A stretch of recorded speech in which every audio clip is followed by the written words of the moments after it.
उस्मान, आपका ताल्लुक़ पाकिस्तान से, लेकिन आप कभी कभार पाकिस्तान में नज़र आते हैं। 2021 में नज़र आए, अब 2023 में नज़र आ रहे हैं।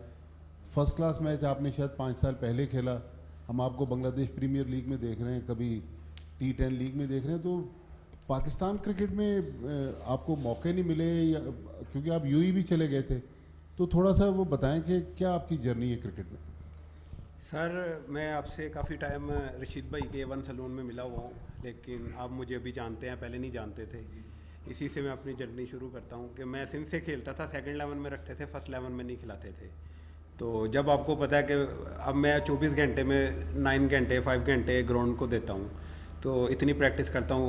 PSL 6 में भी मैंने 81 किया, टोटल 5 मैचेस में 163 रन किए। लेकिन जब आपको बड़ी क्रिकेट नहीं मिलेगी, सेकंड 11 में आप खेलोगे, फर्स्ट 11 में आपको नहीं खिलाएंगे, तो हर फैमिली का मुझे अपने पे इतना बिलीव था, इतना यकीन था कि मैं क्रिकेट अच्छी खेल सकता हूँ। मुझे है यूएई से मैं लोकल प्लेयर खेला हूँ, T10 में प्लेयर ऑफ द टूर्नामेंट हुआ हूँ, BPL में मेरा कॉन्ट्रैक्ट हुआ, 9th नंबर पे फिनिश किया। तो जब आपको पाकिस्तान में बड़ी क्रिकेट खेलने का मौका या फर्स्ट क्लास खेलने का रेगुलर मौका नहीं मिलेगा, तो फिर आप दूसरी जगह मूव करोगे ना। तो हैदर भाई, कहाँ से फिर आपने डिस्कवर किया उस्मान को? माजिद भाई, वो जो 81 की बात कर रहे हैं वो हमारे खिलाफ ही था। तो लेकिन तब तो हमने भी नहीं देखा हुआ था, हम ये क्लेम नहीं कर सकते कि हमने स्काउट किया हुआ था या हमने देखा हुआ था। लेकिन वो जब 81 वाली पहली इनिंग्स थी तो obviously we had to take notice. उसके बाद ये था कि मैं बाकी लीग्स में भी कंसल्टेंसी वगैरह देता रहता हूँ। I have also scouted players there as well. तो एंडी ने मुझे कहा था कि वो बहुत इम्प्रेस हुआ था उस्मान से इन द T10। तो हमने फिर T10 में बहुत बारीकी से उस्मान को फॉलो किया था, और उसी वक्त फिर we reached out to him and we said we are interested in picking you. और तब से ही फिर हम राब्ते में रहे हैं। He knew what was required as far as we were concerned. और आई एम जस्ट, अल्लाह का करोड़ शुक्र है कि आज इसे मौका मिला and he capitalised on it. Usman भाई, ये बताएं कि जो आज आपने इनिंग खेली है, बहुत अच्छी इनिंग, फातिहाना इनिंग, मुबारकबाद हो आपको। आप ये बताएं कि जब आप मैदान में आए हैं, क्या आप पहले सोच कर आए थे कि इस तरह की हिटिंग करनी है, या आपको बालें ऐसी मिली हैं कि जिसमें खुद ब खुद आपका दिल चाह इसको उठाकर पैर फेंक दे? जब मुझे 3 बजे के करीब मुझे एंडी भाई का मैसेज आया कि तुम खेलोगे आज और ओपन करोगे, तो 9th मैच से मैं बाहर था, टीम में जगह नहीं बन पा रही थी। तो प्रैक्टिस मैं करता रहा, कोई दिन भी ऐसा नहीं था जो कीपिंग प्रैक्टिस और बैटिंग प्रैक्टिस मैंने नहीं की। मैं अपना दिल लगा के मेहनत कर रहा था। लेकिन जब आज मैं ग्राउंड में आया तो मुझे मुशी भाई ने, एंडी भाई ने एक चीज़ ही बोली थी कि जो तू बड़े दिल से क्रिकेट खेलता आ रहा है और क्रिकेट खेल रहा है वैसे ही खेलना है, तूने कोई प्रेशर नहीं लेना। तो ये तेरा सेकंड चांस है, पहला अपने माइंड में नहीं रखना कि तू क्या खेला है, ये तेरा फर्स्ट है और तूने जो जैसे बड़े दिल से खेलता है वैसे खेलना है। और फिर रज़ी भाई के साथ ओपनर जाने लगा। रज़ी भाई ने भी यही बोला कि तुम्हें मैंने देखा हुआ है, तू कोई ऐसा नहीं है प्लेयर, मैं तुम्हें जानता हूँ और जो तेरी शॉट है वो तूने खेलनी है। बस पहले 6-7 बॉल थोड़ा सा प्रेशर था क्योंकि 10 मैच था, चांस मिला। तो जब मेरे 1-2 चौके लगे तो फिर रज़ी भाई ने बोला अब जैसे तू खेलता है वैसे खेलता जा, तो तेरी अपनी गेम है। जो मेरी नेचुरल शॉट थी तो वो मैंने खेलते गया। अल्लाह का शुक्र है, ग्राउंड में अल्लाह पाक ने इज्जत दी। जैसे आपने कहा कि पहले बड़ी क्रिकेट नहीं मिलती रही थी और आप डिसअपॉइंट हो गए थे और उसके बाद ये आप यूएई गए थे, आपको लगता है कि आज की इनिंग के बाद आपके लिए दोबारा यहाँ बड़ी क्रिकेट के दरवाजे खुल सकते हैं पाकिस्तान में और आप दोबारा नॉक करना चाहेंगे यहीं पर अपना कैरियर बनाने के लिए, रिविजिट करेंगे जो आपकी पहले सोच थी उसको? आपको पता है फिजान भाई, पाकिस्तान के हालात कैसे हैं, किसी टाइम भी कुछ पता नहीं चलता। तो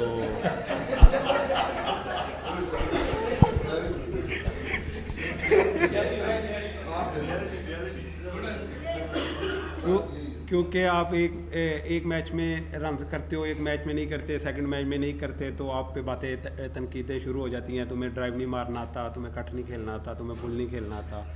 तो जब आप किसी दूसरी जगह जाके परफॉर्म करते हो तो फिर आपको पता है पाकिस्तानियों को अच्छा समझते हैं।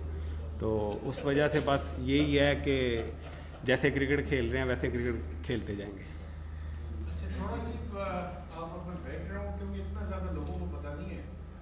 कि आपने फर्स्ट क्लास में खेला, फिर आप दुबई चले गए, फिर बांग्लादेश, थोड़ा सा ब्रीफली अपना क्रिकेटिंग कैरियर ऐसा होता है। मैं नदीम जवेद का भाई हूँ, KPT के वो कप्तान है। सियालकोट से काफ़ी फर्स्ट क्लास खेले हुए हैं और मैं शेखपुरा में फ़रुखाबाद में पैदा हुआ हूँ और शेखपुरा से मैं क्रिकेट खेला हूँ और हमारी रीजन वगैरह नहीं थी तो सियालकोट रीजन बनता था हमें। तो सियालकोट में तो आपको पता है इतने बड़े प्लेयर हैं, हमें चांस नहीं मिलता था खेलने के लिए, तो हम अपनी कोशिश करते रहे, अपनी मेहनत नहीं छोड़ी। तो कराची मूव हो गए। कराची में आज़म भाई के क्लब में खेलता था पहले, आलमगीर में, फिर मैं PCC क्लब से खेला।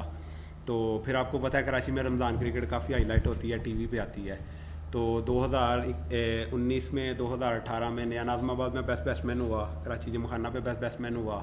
उसकी वजह से मुझे PSL में मौका मिला कोयटा ग्लैडिएटर से, और डेब्यू मैच में मैंने 81 किया जो कोरोना की वजह से ख़त्म हो गई थी। तो फिर अबू धाबी चलेगी, तो अबू धाबी में भी 30, 32, 14, 15 करता रहा, लेकिन नेक्स्ट ईयर चांस नहीं मिला। तो जिसकी वजह से कोरोना आ गया, उसकी वजह से हालात ऐसे थे कि पाकिस्तान में आपको पता सर्वाइव कोई नहीं कर सकता। तो फिर जॉब भी करता रहा, दुबई में जाके क्रिकेट भी खेलता रहा, क्योंकि न्यू गया था उधर, तो वीज़ा लेना ही सबसे बड़ी बात है, आज़ाद वीज़ा लेना। तो वो करता, उधर जॉब करता रहा, साथ क्रिकेट खेलता रहा। फिर 2 साल का टाइम गुजारा, एज ए लोकल प्लेयर हुआ, T10 में मौका मिला, T10 में अच्छा परफॉर्म किया, प्लेयर ऑफ द टूर्नामेंट हुआ UAE से। तो बस ऐसे ही क्रिकेट चल रही है।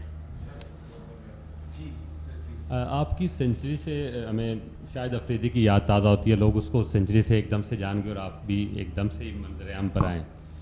एक तो अपने आप को खुशकिस्मत समझते हैं कि आपको मैच जो मिला वो पिंडी जैसी इस अच्छी विकेट पे मिला, बैटिंग ट्रैक पे, और दूसरा एज अ क्रिकेटर किसको आइडियलाइज करते हैं? आपने जिनका नाम लिया है शायद भाई हम उनके बराबर, क्या हम पाँव के बराबर भी नहीं है, लेकिन जो मेरा नेचुरल गेम होता है, मैंने तो कभी भी नहीं सोचा था कि मैं 100 करूँगा, लेकिन बस जैसा फ्लो बना हुआ था उस फ्लो में खेलता रहा। तो अभी तो जो करंट क्रिकेट खेल रहा हूँ उसमें रज़वान भाई को देख रहा हूँ और रज़वान भाई से सीखने की भी कोशिश करता हूँ, क्योंकि वो मेंटली, फिज़िकली और जैसे वो इनिंग को बिल्ड करते हैं, तो अभी तो मेरे आइडियल रज़वान भाई हैं, उनके साथ ही क्रिकेट खेल रहा हूँ और उनको ही देख रहा हूँ, क्योंकि रज़वान भाई से इस टाइम पे अच्छा कोई नहीं होगा। अस्सलाम वालेकुम उस्मान खैबर न्यूज़ से। उस्मान, BPL में भी आपने सेंचुरी और PSL में कौन सी आपको थोड़ा सा वो लग रहा है कि वो मेमोरी आपकी वो है? और आज जब आ रहे थे तो पिच ने कितना साथ दिया? उम्मीद थी कि जो पिछले मैचेस हुए थे तो उम्मीद थी कि आज भी 100 करूँगा, पहला मैच था पिंडी में, उम्मीद था कोई? BPL की विकटें और है, पाकिस्तान की विकटें और है। जैसे आपको पता है PSL की बॉलिंग बहुत स्ट्रॉन्ग कही जाती है सारी लीगों में, तो BPL में ये था कि थोड़ा सा विकेट स्लो होता था, लेकिन उसमें भी शुरू में मैं 22 बॉलों पे 25 पे खेल रहा था। माइंड में तो आपको पता है कि अच्छे के लिए ग्राउंड में बंदा आता है कि मैं अच्छे रन करूँ, टीम के लिए जो बेटर हो वो करूँ, तो ये कभी सोचा नहीं था। लेकिन जब ये होता है कि जो मेरा जो फ्लो होता है ना, वो मैं कभी भी कम नहीं करता। आज भी मैं टाइम आउट हुआ, 11 ओवर में आउट हुआ, जो मेरा फ्लो चल रहा था उसी फ्लो में मैं खेलता हूँ, लेकिन ये नहीं सोचता कि 100 करूँगा। पहले नहीं सोचना चाहिए, जब ग्राउंड में आप खेल रहे हो, अगर आपका 50 हो रहा है 50 करो पहले, फिर अगर 100 हो रहा है तो 100 की तरफ जाओ क्रिकेट खेलने के लिए, बस और कुछ नहीं। मेरे 2 सवाल हैं। सबसे पहले आपको मुबारकबाद देता हूँ उस्मान, जिस तरह से आपने खेला और PSL का रिकॉर्ड बना दिया। एक तो जिस तरह आपने कहा कि पाकिस्तान के हालात जो हैं वो अनइवन हैं, कुछ पता नहीं चलता, लेकिन इन्हीं हालात में मुल्तान सुल्तान्स ने आपको पिक किया, आपको मौका दिया और आज आप स्टार बन गए। तो मुल्तान सुल्तान्स की मैनेजमेंट के लिए और मुल्तान सुल्तान्स के लिए क्या कहेंगे? एक चीज़। रिजवान, मेरा आपसे हैदर भाई आपसे क्वेश्चन ये है कि जो स्पिनर्स हैं, आप देख रहे हैं कि ये जो पिचेस हैं, पिचेस के हवाले से कि आपके टॉप नॉच स्पीड गन्स आपके पास हैं, एहसान हैं, अब्बास हैं, इवन देन इतने रन्स बन जाते हैं, तो यू थिंक कि this is the right idea कि पिचेस जो हैं वो बिल्कुल फ्लैट बन जाएं T20 में, और बैटर्स के लिए बहुत सारी इंजॉयमेंट हो और बॉलर्स के लिए कोई हेल्प ना हो? इधर पाकिस्तान में खेलने का तो मौका नहीं मिलता था, लेकिन ये है कि हैदर भाई ने मुझे एक मरतबा बोला था कि मैं तुम्हें PSL में, मतलब PSL के बारे में बात नहीं हुई थी, लेकिन IL T20 के बारे में बात हुई थी कि हमारी टीम से खेलेगा। तो मैंने बोला हैदर भाई मैं आपकी टीम से ही खेलूँगा, क्योंकि 2-3 टीमें मुझे और कह रही थी खेलने के लिए, और सबसे पहले हैदर भाई ने मुझे बोला था, तो हैदर भाई से मैंने डन किया था। तो मैंने ये बिलीव भी नहीं किया होगा, कभी सोचा भी नहीं होगा माइंड में कि मैं 2 साल से पाकिस्तान, अभी भी मैं सेंट्रल कॉन्ट्रैक्ट में बोर्ड के था, लेकिन मैंने कॉन्ट्रैक्ट नहीं लिया। मैंने बोला कि मैं किसी का हक नहीं लूँगा, आप किसी और को दे दो, क्योंकि मैं सेकंड 11 से नहीं खेला, मैं UAE चला गया था। तो हैदर भाई को क्रेडिट जाता है जिन्होंने मुझे उधर से बुला के पाकिस्तान में क्रिकेट खिलाई और मौका दिया। Thank you. नहीं, is just been very very kind. Multan अगर एक चीज़ पे बहुत ज़्यादा प्राउड है तो इस बात पर है कि we always believed in meritocracy. अगर कोई हमें लगता है कि नहीं खेल सकता इस लेवल पर तो हम उसे we don't pick anyone just to make up the numbers. जहाँ तक आपका सवाल था as far as speed guns और स्पिनर्स का, देखें जब आप टूर्नामेंट के लिए टीम पिक कर रहे होते हैं तो आप तमाम तर वेन्यूज़ को दिमाग में रख के टीम पिक करते हैं। तो जब हमने अपनी टीम पिक की थी इनिशियल, ये बात अलग है कि काफ़ी ज़्यादा उसके बाद प्लेयर्स आए नहीं इंजरीज़ की वजह से। जब हमने पिक किए थे तो हमें पता था कि हमारे 3 मैचेस पिंडी में हैं, 5 मुल्तान में हैं। तो हमारा मेन फोकस इन 8 मैचेस को दिमाग में रख के था। और ऑब्वियसली बात है कि हम कोशिश यही कर रहे थे कि जब इन दोनों वेन्यूज़ के लिए अपनी स्क्वाड बनाएंगे तो बाकी दोनों वेन्यूज़ भी कवर हो जाएंगे। तो जहाँ तक आपने बात की कि अनइवन कॉन्टेस्ट, देखें कोई बंदा ये डिनाई कर नहीं सकता कि this is an uneven contest. थोड़ा सा प्रॉबली यहाँ पे बाउंड्री लंबी कर दें, कुछ ना कुछ इस तरह की चीज़ हो जाए जिससे ज़रा कंपटीशन ज़रा वो हो जाए। लेकिन मैं कभी ये नहीं कहूँगा कि आप एक स्पेसिफिक वेन्यू का चार्म ख़त्म कर दें। हर वेन्यू का अपना चार्म है, हर वेन्यू के मुताबिक आपको खेलना होता है। तो बल्कि मैं तो कहूँगा hats off to the curators. हाँ, हमारे लिए एज क्रिकेट मैनेजमेंट थोड़ा सा फ्रस्ट्रेटिंग होगा कि 260 भी कम लग रहा था, लेकिन अगर मैं एज अ फ़ैन देख रहा हूँ तो I would enjoy such a high scoring game. अस्सलाम वालेकुम हैदर भाई, मोहम्मद एजाज़ फ्रॉम क्रिक। टूर्नामेंट जब शुरू हुआ था तो लोग ये कह रहे थे कि मुल्तान सुल्तान्स का जो पेस अटैक है वो बहुत ज़्यादा इनएक्सपीरियंस है और यंग लड़के हैं सारे। लेकिन अभी अगर देखा जाए तो टॉप विकेट टेकर्स में आपके ही दोनों लड़के हैं, अब्बास और एहसानुल्लाह। तो ये बिलीफ आप लोगों ने अपने यंग पेस अटैक के अंदर कैसे इंस्टिल किया कि आप लोग डिलीवर कर सकते हैं और आप लोग ही हमें करके देंगे? देखिए, सबसे पहले तो जो हम पे सबसे पहले जो तनकीद हुई थी वो ये हुई थी कि हमने जब रिटेन किए थे खिलाड़ी तो हमने कुछ बहुत बड़े नाम छोड़कर 2 इमर्जिंग प्लेयर्स रिटेन किए थे और वो दोनों इमर्जिंग बॉलर्स थे, यही 2 इमर्जिंग बॉलर्स थे। मैं ये पहले भी बात कर चुका हूँ, देखें टीम्स को अगर सक्सेसफुल होना है तो उन्हें अपनी स्क्वाड को रिफ़्रेश करना पड़ता है और तरीके से करना पड़ता है। तो हमने यही कोशिश की थी, हम अपनी तरफ से दिमागी तौर पर हमारा ये रिवैम्प होना था इस साल, काफ़ी हद तक हमने नए लड़के उठाए थे। तो we were expecting this to be renewed season for us. तो उसमें जब हमने रिटेन किए थे लड़के तो हम लोग बहुत ज़्यादा, आई नो इस साल इट्स पाकिस्तान्स गुड लक के इस साल इतने अच्छे इमर्जिंग बैट्समैन आ रहे हैं, लेकिन हम लोग ज़्यादा कॉन्फिडेंट इमर्जिंग बॉलर्स पे थे। तो हमने जब पूरा इमर्जिंग स्टॉक देखा तो हमें यही 2 जो हमारे लड़के थे, यही 2 बेस्ट इमर्जिंग बॉलर्स नज़र आए। तो हमने इसलिए दोनों रिटेन कर लिया। उसके पीछे हमें एक प्लेयर ऑफ द टूर्नामेंट छोड़ना पड़ा, हमारा हाईएस्ट विकेट टेकर छोड़ना पड़ा, but it was a very tough call that we had to make. तो हम लोगों के लिए ये जो इमर्जिंग बॉलर्स हैं, I mean they've been outstanding. इनकी जो एक किस्मत अच्छी रही वो ये रही, इनके लिए अच्छी रही, हमारे लिए ज़रा थोड़ा सा हमें स्ट्रैटेजी चेंज करनी पड़ी थी। वो ये थी कि हमारे 4 फ्रंट लाइन बॉलर्स जिन्हें हमने पिक किया था वो या इंजरी की वजह से या किसी और वजह से अनअवेलेबल हो गए।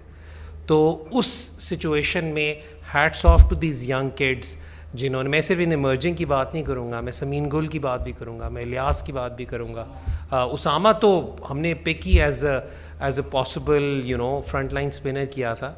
तो मैं इन लोगों की तारीफ़ करूँगा कि देन दे रियलाइज कि अब इन पर जिम्मेदारियाँ ज़्यादा हैं and they lived up to the expectation. So all credit seriously goes to them.